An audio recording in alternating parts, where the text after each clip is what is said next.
Hey everybody, it's Chris Murray, President and Founder of Childcare Marketing Solutions, and I'm coming to you with another weekly video tip here on the blog.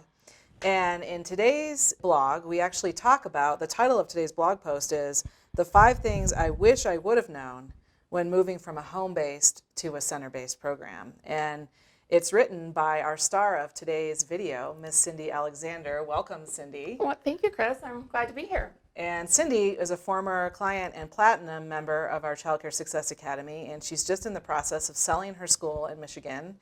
And she has joined our team, and we're so excited to have her join our team here at Childcare Marketing.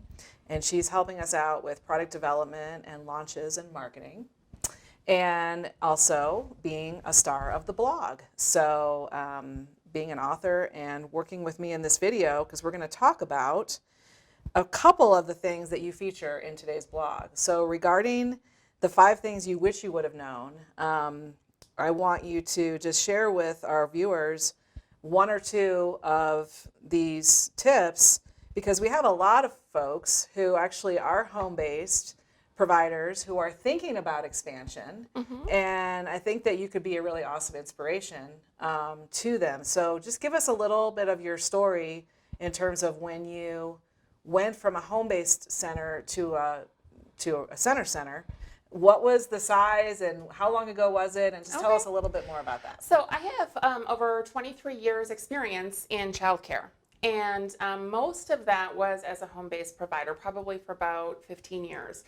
The last 8 years I've been a center owner, and boy, it was a different, totally different ball game. I really thought it would be the same homey atmosphere, and I did like, that homey atmosphere. But you really have to grow and change when you go to a center environment. And I think one of the biggest things that was a shock to me when I first opened was that I could not count myself in the ratio. I think my staffing projections were actually off because of that when I was making my business plan.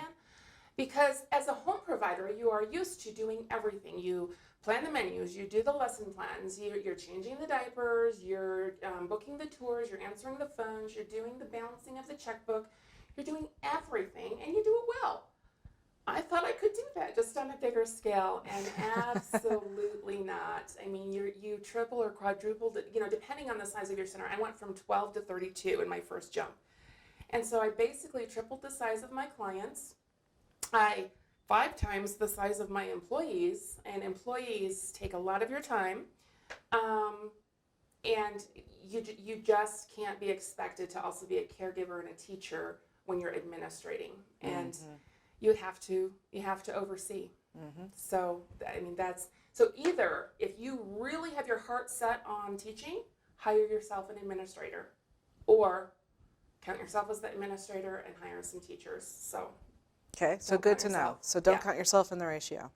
And you mentioned in here too that you spent 90% of your time doing administrative duties. And so when you first thought about it, were you thinking you were going to spend 10% of your time? And then I thought like 50-50. Okay.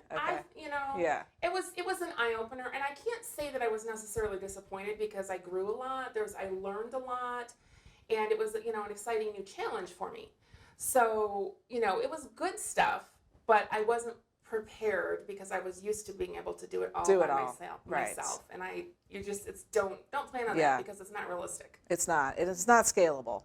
Because then you went from 32 to 100. Yeah. And it's definitely not scalable when you go to 100. I needed to hire a couple of assistants by then. Yeah. So, okay. Just to help with the admin duties. So let's talk about one of your other really important lessons learned, which is related to financial management.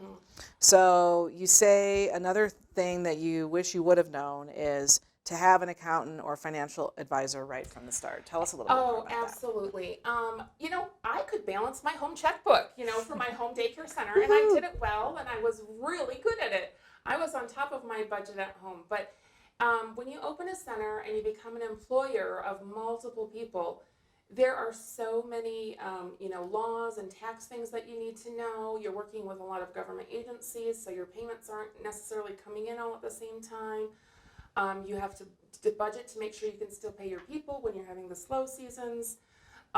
There's all different types of things that a financial advisor could help you with, and I wish that I would have done that from the start. Made a lot of mistakes.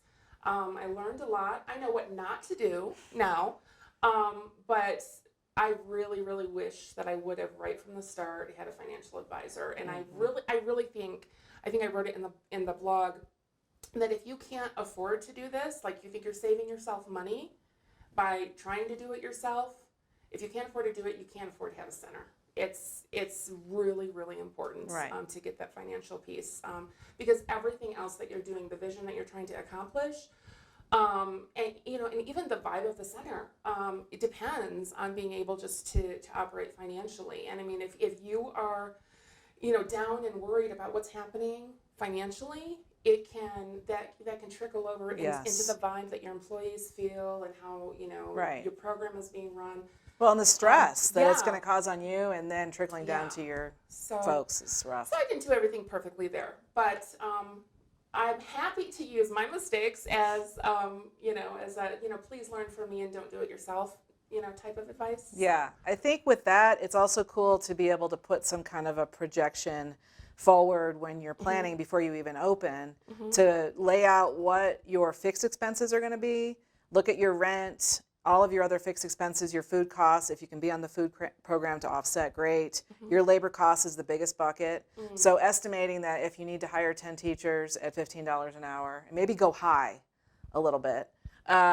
So then translating that to what kind of, I call it your monthly nut. What do you have to cover in order to keep the lights on and keep people paid? And then how many enrollments does that translate into? So if you have 12 enrollments but you need 20 to keep the place running, you better work really hard to get those 8 enrollments. And that, I think, could give you some good clarity as well. Yeah. And I think that's another place where the financial advisor can help you because they, maybe not the first year, but, as time goes on, they can notice patterns. They can help you see where you might be overspending or where you might be able to do something more efficiently. Right. And not only having them just to enter your receipts and do your bookkeeping, but to get some advice. I think that's important. And just FYI, we do that as well as part of the Child Care Success Academy and our Insider Circle. Is we do look at people's financial statements, and I have benchmarks, and I can help you figure out if you're overspending in different buckets, and help you figure out a way to get those costs down. Just so you know that we do provide that service. All right, Cindy. So those are 2 great tips. Don't include yourself in the ratio and have some financial help from the get-go. Have a financial statement, do some projections, figure out what your monthly nut is. And then there's 3 more great tips in this article that goes along with this video. So I want to thank you for joining our team. We're so excited to have you. I'm so excited to be here. Thank you, Chris. And B, doing a great article for the blog and helping people who are wanting to expand. And maybe they have a vision and they're sitting in their home daycare just knowing that someday they're going to have a center with 100 kids, and you did it. I planned for 2 years, and there's always something that you don't plan for, always. Well, thanks everybody. If you have comments below or more questions about this that we can answer in future blog posts, please comment below. And you can also check us out on Facebook at facebook.com/childcarebusiness. Thanks, everybody. Thanks, Cindy. Thank you. Bye. Bye.